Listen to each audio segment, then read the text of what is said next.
მოგესალმებით ყველას ჩემს არხზე, იმედი მაქვს რომ ყველანი ხართ ძალიან კარგად. პირველ რიგში გილოცავთ მარტის გასულ დღესასწაულებს, 3 მარტს და 8 მარტს გილოცავთ ქალბატონებო. ყოველი დღე ჩვენია, მაგრამ ამ დღეს განსაკუთრებით ავღნიშნავთ ხოლმე.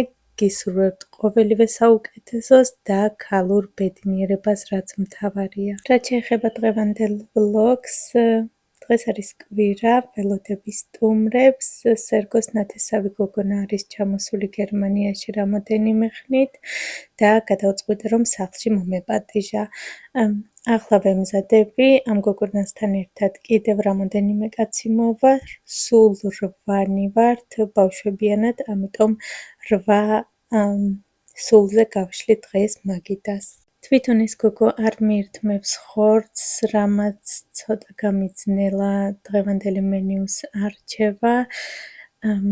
ვეგეტარიანელი არ არის, უბრალოდ ხორცს არ მიირთმევს არანაირ საერთოდ და დღეს დავიწყე იმაზე ფიქრი თუ რა უნდა მომემზადებინა. როგორც უკვე გითხარით, არის კვირა, დაკეტილია მაღაზიები, მოკლედ რაც მაქვს იმას გავაკეთებ.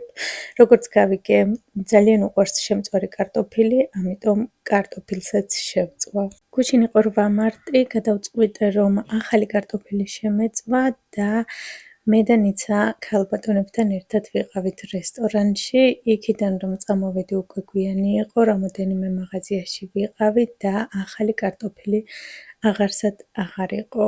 მოკლედ, როცა მე რამე მინდა, ზუსტად მაშინ გაწყდება ხოლმე ყველაფერი მაღაზიებიდან და ამიტომ ჩვეულებრივ კარტოფილს შევწვავ, არადა მართლა ძალიან მინდოდა რომ ახალი კარტოფილი შემეწვა.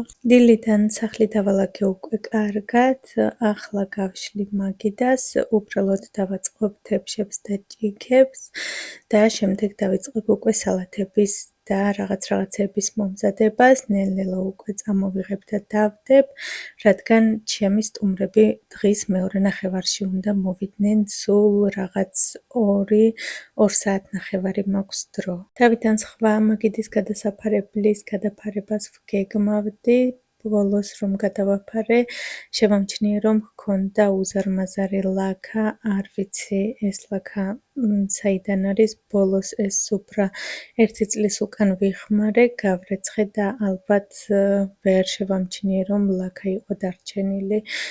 სიმართლე გითხრათ, ცოტა დამენანა, რადგან არა მგონია რომ 1 წლის წინანდელი ჩამჯდარი ლაქა, რომელიც გაირეცხა და არ ამოვიდა, ამოვიდეს.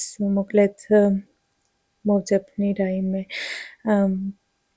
სარეცხ საშუალებას და აუცილებლად ვეცდები რომ ამოვიდეს ეს ლაქა, რადგან ულამაზესი გადასაფარებელია და ასეთი გადასაფარებლები აქ არ არის, რა თქმა უნდა, საქართველოდან არის ჩამოტანილი და ძალიან მიყვარს. დღევანდელი მაგიდის გაფორმება ავიღე ვარდისფერ ტონალობაში, რადგან გოგონებისთვის ვშლი მაგიდას, მინდოდა რომ ყოფილიყო ნაზი საგაზაფხულო მაგიდის გაფორმება.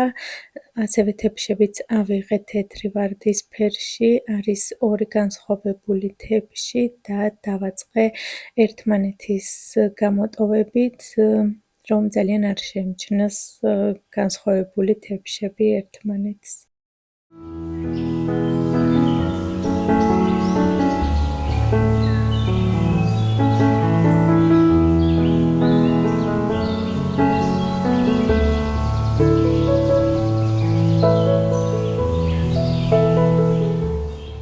ასევე ავიღე ვარდისფერი ყვავილები გასაფორმებლად, იდეალურად მოუხდა, რადგან აქ არის როგორც ღია ვარდისფერი, ასევე მუქი ვარდისფერი ტიტები, ჩემი აზრით იდეალურად ჩაჯდა დღევანდელ გაფორმებაში და ასევე ვარდისფერი სანთლები აღარ მქონდა, ამიტომ ღია სტაფილოსფერი დავდე. გუშინ გავრეცხე დივნის გადასაფარებელი, ვიფიქრე რომ მეორეს გადავაფარებ თქო, გადავაფარე ვაივაგლახით, ბოლოს არ მომეწონა და მოვხსენი. გადავიდეთ უკვე მომზადებაზე, დღეს მოვამზადებ კონუსებს, კრემიან კონუსებს, არ ვიცი ზუსტად კონუსები ჰქვია თუ მილები, არ ვიცი, ჩემი აზრით ორივეს ეძახიან როგორც კონუსებს, ასევე მილუკებს. ფორმაზე ვუსმევ Z-ს, რადგან ეს არ არის ნამდვილი კონუსები მილუკების გამოსაცხობად.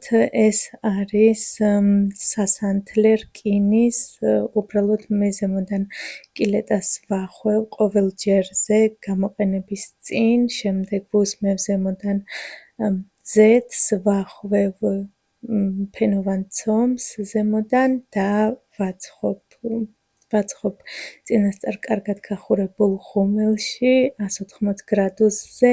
თუ ღუმელი კარგად არის გაცხელებული, მაშინ 10-11 წუთი სჭირდება. თუ ღუმელი არ არის საკმარისად ცხელი, მაშინ 14-15 წუთია გამოსაცხობად საჭირო. ხოლო ზემოდან ლამაზი შეფერილობისთვის ვუსმევ კვერცხის გულს.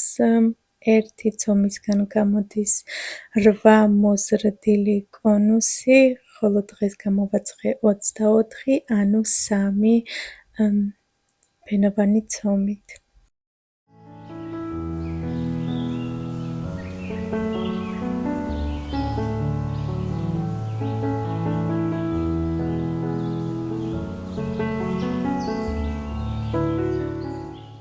სანამ ჩვენი გამომცხვარი კონუსები ცივდება, მოვამზადებ კრემს.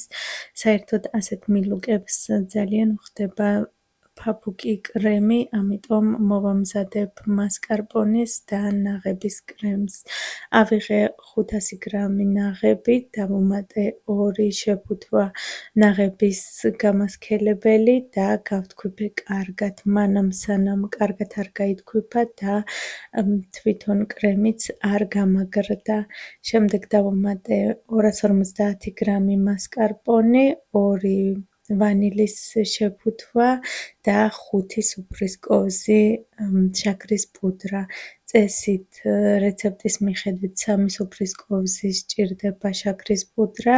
ჩვენ უბრალოდ ტკბილი გვიყვარს, ამიტომ ცოტაზედ მეტი პუდრა დავამატე. გავთქვიფოთ კიდევ რამოდენიმე წუთი და კრემიც მზად არის, შეგვიძლია უკვე ჩვენი მილუკები დავკრემოთ.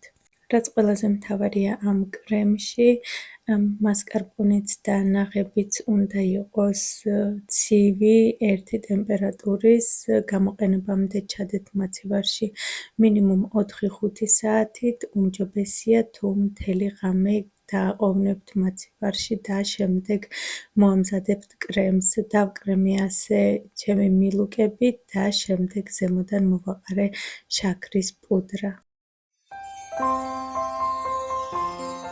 ახლა მოვამზადოთ სალათი კაპრეზე. კაპრეზე იტალიური სალათია, რომელიც შედგება მოცარელასგან და პამიდურისგან. ჩემი პამიდურები ძალიან პატარა, ამიტომ 2 პამიდორს ვდებ ერთ მოცარელასთან. მოკლედ ხან ძალიან დიდი პამიდორი მაქვს, ხან ძალიან პატარა და იდეალური კაპრეზე ჯერ არასდროს არ გამომსვლია.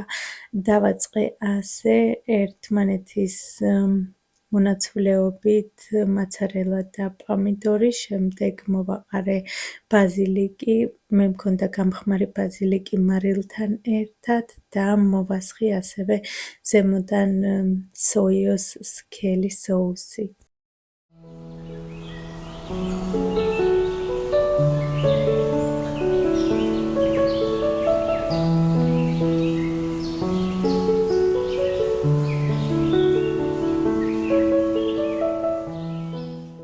ახლა მოვამზადოთ კიდევ ერთი სალათი ალია ცეზარი.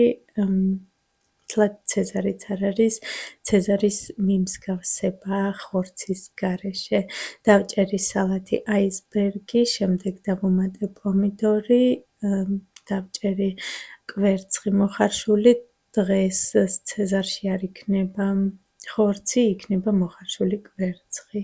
დავუმატე შემდეგ იოგურტის სოუსი, სხვათა შორის ეს სოუსი, რომელსაც ახლა კადრში ხედავთ, ძალიან უხდება ცეზარის სალათას. ამოვურიე, დაბლა თეფშზე დავდე კიდევ სხვადასხვა სალათის ფურცლების მიქსი, ზემოდან გადავიტანე იოგურტიანი სალათა, დავაწყე მოხარშული კვერცხი, მოვაყარე შემდეგ გახეხილი ყველი და ორცხობილები, რომლებიც წინა ვიდეოში ერთად მოვამზადე. სხვათა შორის ეს ცეზარის განსახიერება სალადა უგემრიელესი გამოვიდა და აწი უკვე ხშირად მოვამზადებ ხოლმე. სულ შეიჭამა, საერთოდ არ დარჩა, ასევე კადრს მიღმა მოვამზადე კიდრი პომიდორი ნიგვზით და დავიწყე უკვე მაგიდის გაშლა. ყველი, ზეთის ხილი, მწნილეული და სხვა დანარჩენიც დავაწყებ ბარემ უკვე. ახლა ვაპირებ რომ თავი მოვიწესრიგო, შემდეგ შევწვავ კარტოფილს და გამოვაცხობ ხაჭაპურს. ყოველ ჯერზე როცა სტუმრებს ველოდები, ამ გრძელ კარადაზე ვაკეთებ პატარა ფურშეტს გემრიელობებით, ვდებ ნამცხვარს, დაჭრილ ხილს, ასევე ყავისთვის ჭიქებს, რომ შემდეგ აღარ ვირბინო და არ ვეძებო, თებშებს, ზედმეტ თებშებს დასამატებლად და თუ ნაყინია, ნაყინისთვის ფიალებს. ამჯერად დამავიწყდა ნაყინის ფიალების გამოღება, ხოლო შემდეგ მოგვიანებით დავამატე. ამჯერად მოვამზადე შოკოლადის ფონძუ ხილთან ერთად.